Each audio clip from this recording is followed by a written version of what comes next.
नमस्कार, मैं हूं शुभम सिंह और आप देख रहे हैं वी नेशन न्यूज़। आज हम बात करेंगे बजट के कुछ अहम बिंदुओं पर। केंद्रीय बजट 2025-26 में वित्त मंत्री निर्मला सीतारमण ने कई महत्वपूर्ण घोषणाएं की हैं जो देश की अर्थव्यवस्था और नागरिकों पर व्यापक प्रभाव डालेगी। यहाँ बजट के प्रमुख सकारात्मक और नकारात्मक पहलुओं का सारांश प्रस्तुत है। सबसे पहले जानते हैं बजट के कुछ सकारात्मक बिंदु। मध्य वर्ग को राहत देते हुए अब 12 लाख रुपए तक की वार्षिक आय कर मुक्त होगी, जो पहले 7 लाख रुपए तक थी।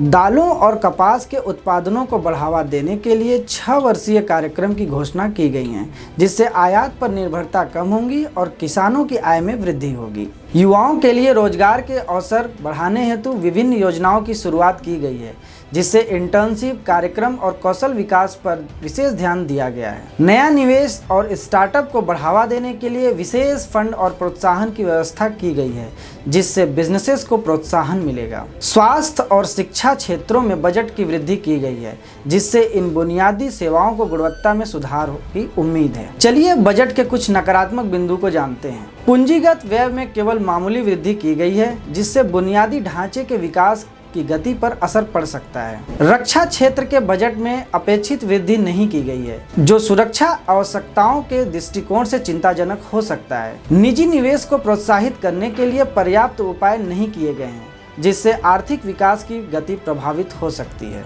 महंगाई पर नियंत्रण के उपायों की कमी। खाद्य महंगाई को नियंत्रित करने के लिए ठोस कदम की कमी महसूस की जा रही है, जो आम जनता के लिए चिंताजनक। बजट घाटे को पूरा करने के लिए सरकारी उधारी में वृद्धि की गई है, जिससे भविष्य में ऋण भार बढ़ सकता है। बजट 2025-26 में मध्य वर्ग और कृषि क्षेत्र के लिए सकारात्मक कदम उठाए गए हैं, लेकिन बुनियादी ढांचे, रक्षा और महंगाई नियंत्रण जैसे क्षेत्रों में और ध्यान देने की आवश्यकता है। आप जुड़े रहिए वी नेशन न्यूज़ के साथ। हम बजट के कुछ अहम बिंदुओं पर और भी डिटेल आपके साथ चर्चा करेंगे। धन्यवाद।